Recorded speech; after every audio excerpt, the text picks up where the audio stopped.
उत्तर प्रदेश में होने वाले चुनाव की तारीखों के ऐलान के बाद समाजवादी पार्टी ने जहां एक और 7 सीटों पर अपने उम्मीदवार उतार दिए हैं, तो ऐसे में कांग्रेस की तरफ से संकेत दिया जा रहा है कि वो यूपी में उपचुनाव नहीं लड़ेगी। अगर ऐसा होता है तो समाजवादी पार्टी और भारतीय जनता पार्टी के बीच उपचुनाव में जोरदार टक्कर देखने को मिलेगी। समाजवादी पार्टी संविधान, पिछड़ा, दलित और अल्पसंख्यक के मुद्दे को लेकर चुनावी मैदान में है और इसी मुद्दे के साथ वो लोकसभा चुनाव में मैदान में थी, जिसका फायदा समाजवादी पार्टी को मिला भी था।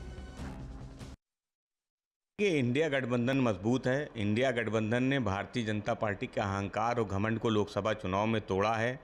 भाजपा की ताकत कम हुई है, कमज़ोर हुई है।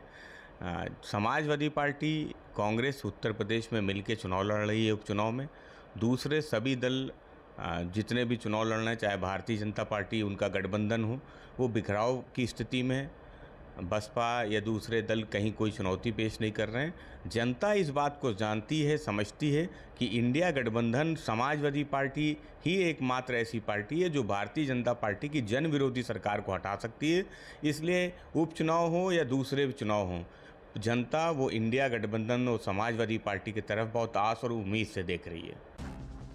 यूपी कांग्रेस पार्टी के प्रदेश अध्यक्ष के बयान के बाद यूपी के सियासी गलियारों में चर्चाएं तेज हो गई हैं कि क्या कांग्रेस पार्टी के वरिष्ठ नेताओं की बातचीत समाजवादी पार्टी के राष्ट्रीय अध्यक्ष के बीच बातचीत चल रही है कि अगर कांग्रेस उत्तर प्रदेश में समाजवादी पार्टी के साथ रहती है तो ऐसे में समाजवादी पार्टी महाराष्ट्र में होने वाले चुनाव में कांग्रेस के साथ रहे, जिससे भारतीय जनता पार्टी के उम्मीदवारों को कड़ी टक्कर दी जा सके।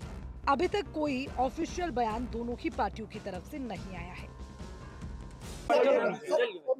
चुनाव में आपकी क्या पार्टी 2 सीटों पर चुनाव? निश्चित तौर से हम लोगों ने 5 सीटों का प्रस्ताव अपने केंद्रीय नेतृत्व को दिया था और उस पर विचार चल रहा है। नेतृत्व को निर्णय लेना है और हम सब लोग पूरी ताकत के साथ इंडिया गठबंधन के साथ हैं, मिलकर लड़ेंगे और 10 की 10 भाजपा को हराएंगे और 10 जीतेंगे। क्या मान गए हैं आप सब? निश्चित तौर से जो चीजें सामने, इंडिया गठबंधन मजबूती के साथ है। हमने 5 का प्रस्ताव दिया था, उस पर निर्णय राष्ट्रीय नेतृत्व लेगा। हम साथ हैं इंडिया गठबंधन में और इंडिया गठबंधन मिलकर लड़ेगा और भाजपा को हराएंगे। Bharatiya Janata party by elections में किसको लड़ाएं, कैसे पीडीए का मुकाबला करें, पीडीए से घबराए हुए वो बैठे हुए हैं।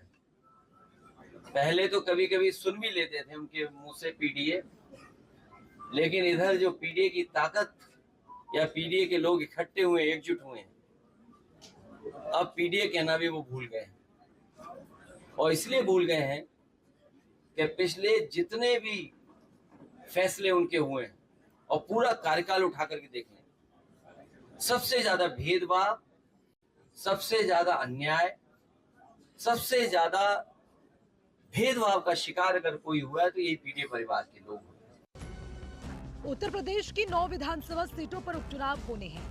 भारतीय जनता पार्टी जमीनी स्तर पर उपचुनाव जीतने की रणनीति तैयार कर रही है। भाजपा के प्रवक्ता समीर सिंह का बयान है कि संगठनात्मक रूप से पहले से ही चुनाव की तैयारी हो गई है। उपचुनाव के मैदान में हम सरकार की उपलब्धियों को लेकर जनता के बीच में जाएंगे। उपचुनाव की सभी सीटों पर भारतीय जनता पार्टी के उम्मीदवार जीतेंगे। हालांकि भारतीय जनता पार्टी ने अभी किसी भी उम्मीदवार के नाम की घोषणा नहीं की है और प्रदेश अध्यक्ष भूपेंद्र चौधरी आज दिल्ली गए हैं। दिल्ली से वापसी के बाद या देर रात तक प्रत्याशियों के नामों का ऐलान हो सकता है। हरियाणा की हार के बाद कांग्रेस का कॉन्फिडेंस बुरी तरह से हिल गया है और समाजवादी पार्टी की बैसाखी के बिना उत्तर प्रदेश में एक कदम आगे बढ़ नहीं सकती है। और इस हिले हुए कॉन्फिडेंस के साथ अब कांग्रेस पार्टी चुनाव से बचने की कोशिश कर रही है, क्योंकि समाजवादी पार्टी उसका भरपूर अपमान कर रही है। समाजवादी पार्टी ने 7 सीटों पर पहले ही कैंडिडेट घोषित कर दिए हैं। अजय राय, कांग्रेस के अध्यक्ष, लगातार 5 सीटों पर दावा कर रहे थे, लेकिन अब जिस तरह से अपमान हो रहा है, ऐसे में कांग्रेस के लिए बेहतर यही है कि वो चुनाव न लड़के अपने आप को त्याग की प्रतिमूर्ति साबित करे। जबकि सच ये है कि कांग्रेस पार्टी के उत्तर प्रदेश में हैसियत बताने का काम समाजवादी पार्टी ने किया है। यूपी में होने वाले उपचुनाव काफी दिलचस्प होने वाले हैं। समाजवादी पार्टी और भारतीय जनता पार्टी में जबरदस्त कांटे की टक्कर देखने को मिलेगी।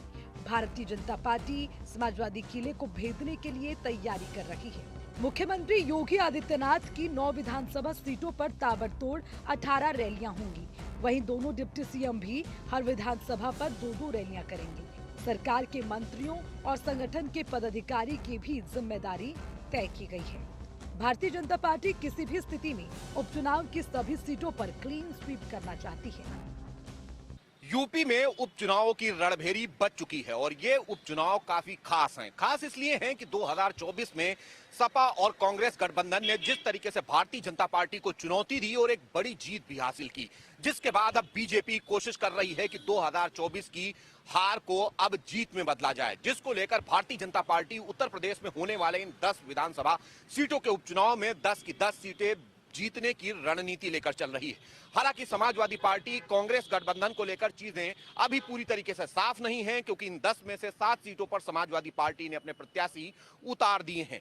कांग्रेस ने अभी अपने पत्ते नहीं खोले हैं। उम्मीद है कि अगर कांग्रेस चुनाव नहीं लड़ती है तो भी वो समाजवादी पार्टी का समर्थन करेगी। ऐसे में कहीं न कहीं सपा और बीजेपी के बीच में सीधे तौर पर टक्कर दिखाई देगी।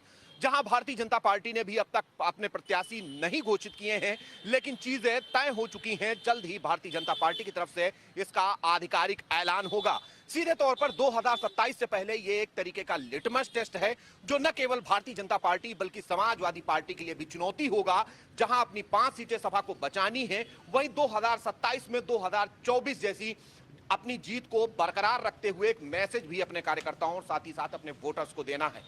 निश्चित तौर पर भारतीय जनता पार्टी और समाजवादी पार्टी में लगातार द्वंद्व जारी है और उम्मीद है मुकाबला भी काफी दिलचस्प होगा। कैमरामैन वीरेंद्र के साथ मैं इसके बाद न्यूज़ 1 इंडिया, लखनऊ।